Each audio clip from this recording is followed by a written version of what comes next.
One of the best aspects of the tech field is all the opportunity it presents.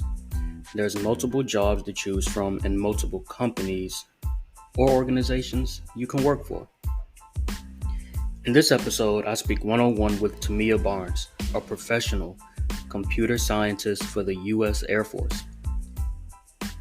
Hear what lured her to this industry, what her day-to-day consists of, and what advice she has for others looking to do the same. My name is Jarvis Davis, and this is Blacks in Tech.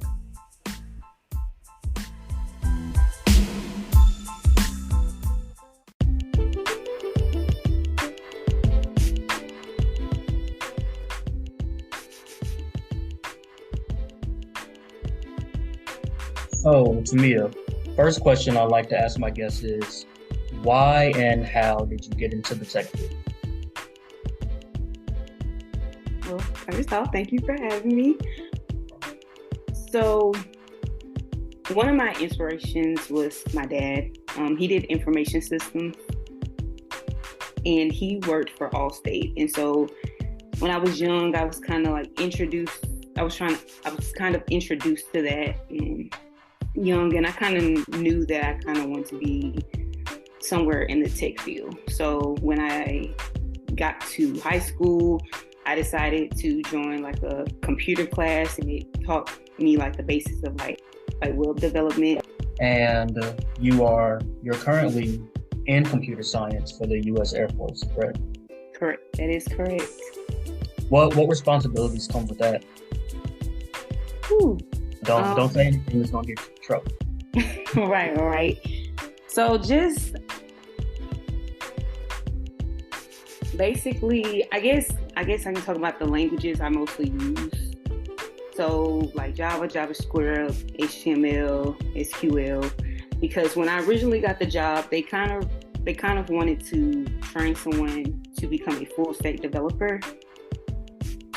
And so basically it's like going into like my responsibilities are like going to the meetings, getting assigned tasks within like the projects, completing those tasks in in a timely manner, and then also just stay on top of like training, any training that I have to do. Gotcha. And are you a developer more like you're developing new software, or is it more maintaining current software, debugging software that's already in existence type of thing? It's more of maintaining. Gotcha.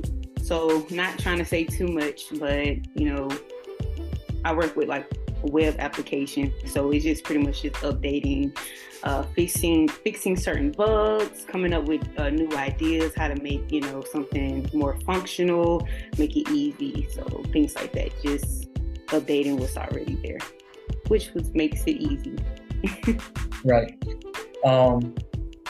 The title of this episode is going to be Life of a Computer Scientist. So can you give us a little idea of what your day-to-day looks like?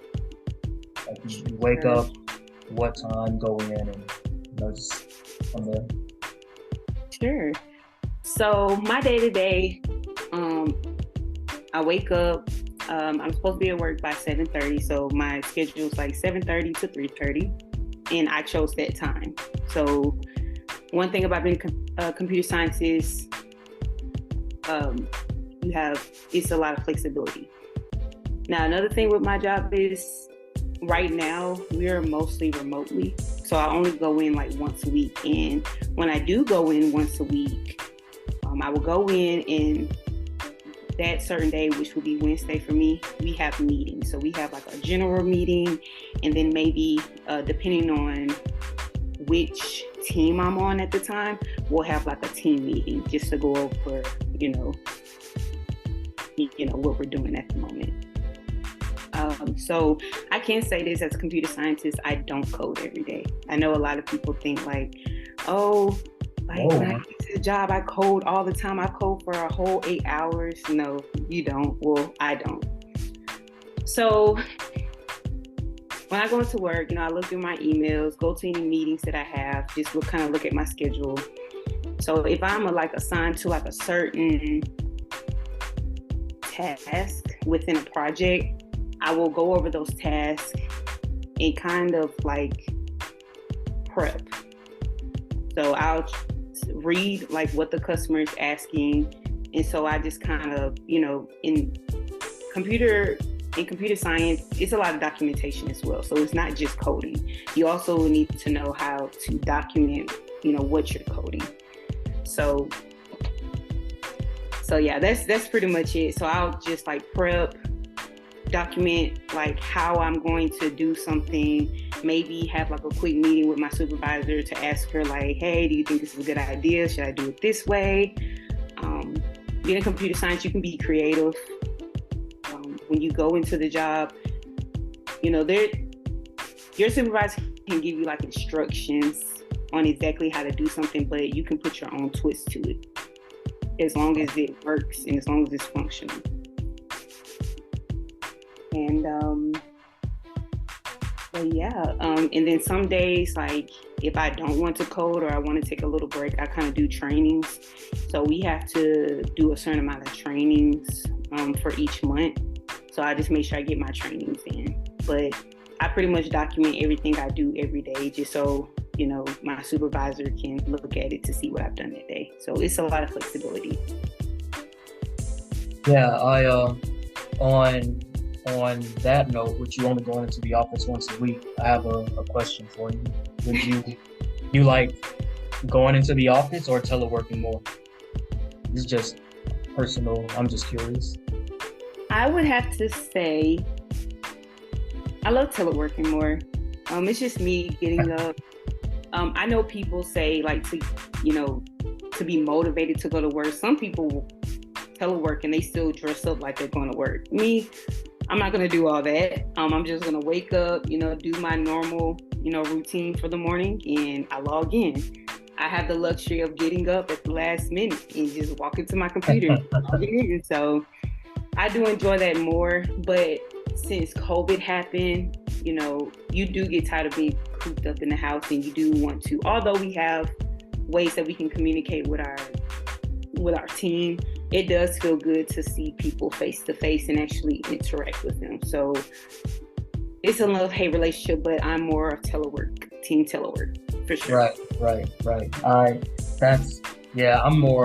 team office. Personally, yeah, just something about I can't get motivated to do work at home. That's it's not what I'm here to do. I'm here to sleep. So it's not weird to me. It's so much hard.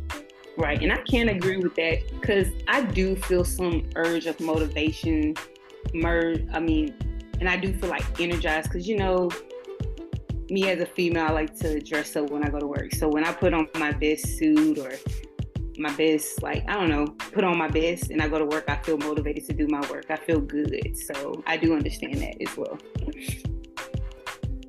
So what would you say are, and you don't have to talk about this from an Air Force standpoint, you can just say from a computer science standpoint, what would you say are pros and cons of being a computer scientist? So my pros overall would be financial stability. I guess depending on who you work for and what you do. And then also security, benefits, and things like that. Flexibility is the big one for me. You can get a project and you can be working on it. There can be a project that you can get done in like 30 minutes, and there's a project that might take you a whole week, but it's just flexibility.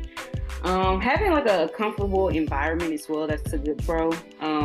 Whether it's your office or in your home, I'm more comfortable in my home when I work. So, and then innovation as well, just coming up with your own ideas, being creative, bringing new things to the table. So, if your job does certain things a certain way and you have a different way, it's good to share those ideas. So yeah, so those are my pros.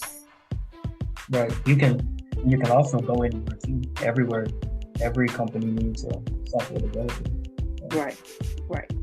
Very Also, yeah. And then computer science is just so broad. So you can pretty much do anything, and it's easy to move around and try to figure out like what exactly you want to do. Thank you for pointing that out as well. No, it's, yeah. What would you say are some cons? Mm. My cons would be it could be stressful sometimes. Um, when I first started, like when I first, got my job, and then especially like doing interviews and things like that, it's something called like imposter syndrome. I don't know if you heard of it. It's basically Right, like right. an individual that doubts their skills, talents, or accomplishments. And so I learned over time, like my first year, of course, I was scared because it was like my first tech job, and I was scared of like what to expect because I'm thinking like, the job wants me to know pretty much everything. Um, but with a lot of these jobs, they're gonna mold you to what they want you to do. So that's why it's super important to like go into the job with like an open mind, ready to learn, and not be, you know, um, but yeah, I kind of deal with that a little bit, and it's just more just being confident because okay, you did the interview, so why are you doubting yourself? They chose you for a reason, so it's just more of just going into your job knowing that you're supposed to be there. Like I'm supposed to be here, so I kind of walk into work now. I dealt with it for a little bit, but I just kind of realized like, okay, I got this job for a reason. They could have picked anybody else, but they chose me. So I just let it be known when I walked in the room. It's just that confidence.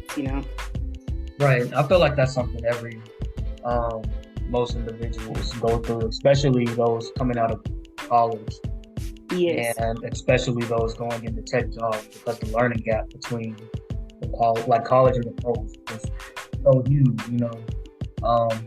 In college, everyone's pretty much more or less in the same boat on the same level, and then you go to your job, and now you're sitting next to someone who's been in the field for 30 years, 40 years. Right. They were alive when the first computer came out. So Right. And then in my case, with my experience with those who have like way more experience with me, in my experience, they have been very helpful. So anything that I did not understand or skill that I was lacking, they were open to helping me, not, doing it for me, but also teaching me the ways to do it properly. So, but yeah, imposter syndrome, I don't think that's talked about enough. But then again, that comes with confidence of in also like different schools teach different skills, different things. So like you and someone else could be going for the job and they go to a whole different other school. I want to say like, I don't know, something they know you might not know. So it kind of like, you kind of have that doubt like, oh, am I supposed to know that? That's pretty much my biggest con. And then plus it can be stressful. It can also take up your time as well. And you have to learn how to separate work and home, because there were times where, I was working on this project and I knew it was going to take me maybe a good week to finish. I would take it home, still work on it, still, do my research on it. If it's something that I don't understand or trying to, and then it's all about just learning as you go as well. So like I said, I don't know everything, but if it's something I don't know, I'm looking it up. That's what, the internet is for. There's a lot of resources, open sources and things like that. So, but yeah, it's time. And I could be stuck on something for so long and then take it home, and then it caused me to have stress. So that's where that stress comes in. But those are pretty much my two biggest cons as a computer scientist. Sometimes creativity could be a con, especially if, so sometimes you can be a little bit too creative and you have to dim it down a little bit, especially because, it is expensive. Like these customers are paying for certain things to be done at a certain time. So probably some of your creativity just can't be, you just can't add that to the project. Right. You're in school also. You want to talk a little bit about how you balance that and how that experience is going, grad school? What's your major? Sure. Cybersecurity. I'm getting my master's in cybersecurity. Nice. So I attend Syracuse University online. And So I guess I'll start talking about the program that I'm in. So I'm in a program. It's called the PEC program that's within the government, and basically you go to work for a year. Then the second year they send you to school, and they pay for pretty much your whole master's program, and then you come back and work again. And so when I'm in school, I don't physically work right now. When I'm not in school, I go back to work, but when I'm in school, I don't. And so the only con I have about this program is that you have to finish your master's program in a year. So with me trying to, find schools, it was kind of hard trying to find a school that was willing to let me finish in a year, because a lot of schools require you to be in school, especially for cybersecurity, 2 years. But Syracuse had a program that you could finish within a year.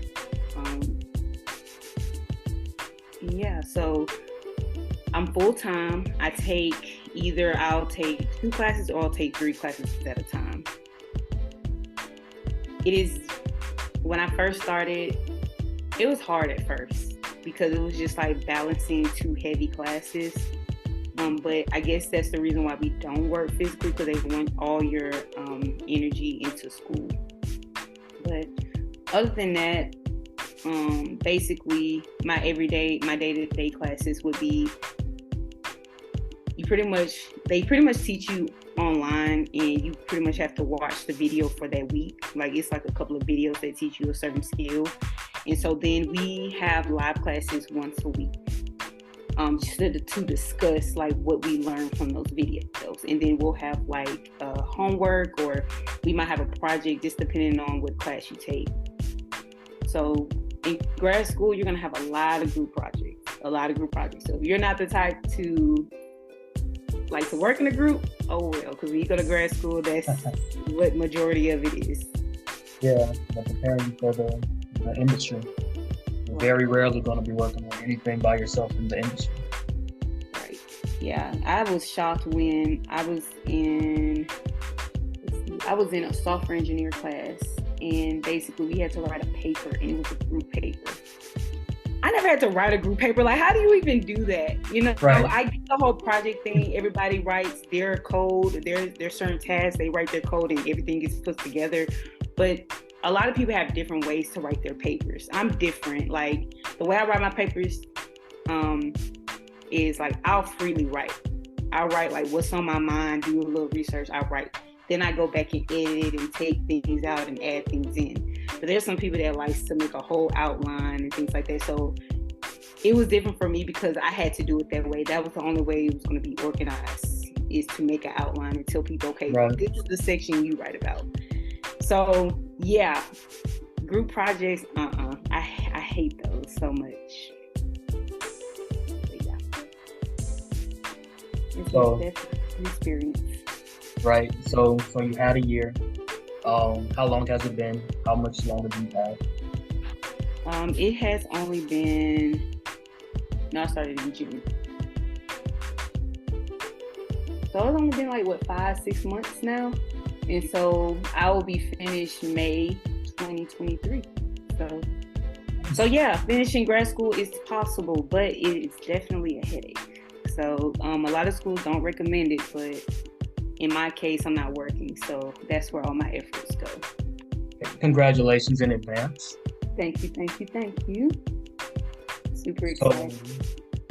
Yeah, I bet you are. So for anybody looking to get into the field, do you have any general advice you would like to give them? I do. So I have a lot of advice, but one is to really learn the basics of whatever programming language that you're doing in college. Because that's what a lot of companies look for. That, like I said, they're not looking for you to know everything, because they will mold you into, what you need to know. It will in my case, but learn the basics. I'll be raw with it. I would not recommend, cheating your way through programming because it will catch up with you. I just say that. Let's see. Don't wait for projects to get learning. Learn by yourself every day. So there's a lot of resources online, different challenges that you can do on your own, videos that you can watch. Also attend attend like conferences. Join hackathons. Sign up for hackathons. Those are also good. Also listen to podcasts like this one, so you can kind of get the insight of whatever major you're going into. So, and then also like don't hesitate to be curious as well. So make sure you ask questions, try new things, learn new ideas. Also, never limit yourself on your skills. Also, try to add new skills. Don't ever stop asking why and how. And then I'm a strong believer of there's no dumb questions. And I feel like you learn from all that. So I'm the type of person that asks a lot of questions. It kind of gets annoying, but I'm really trying to understand, what's going on. And also in the tech industry, like I said, it's super broad. So if you have a major, try getting like a minor concentration in something else, just in case you want to kind of like move around as well. And they give you more opportunity to like switch fields and things like that. Yep. And then like technology is always growing, so just stay up to date with that as well by watching the news, listening to podcasts, looking up on the internet, like what's going on in the world. All right, Tamia, thanks for being such a great guest and sharing valuable information with the listeners here today. Thank you so much for having me.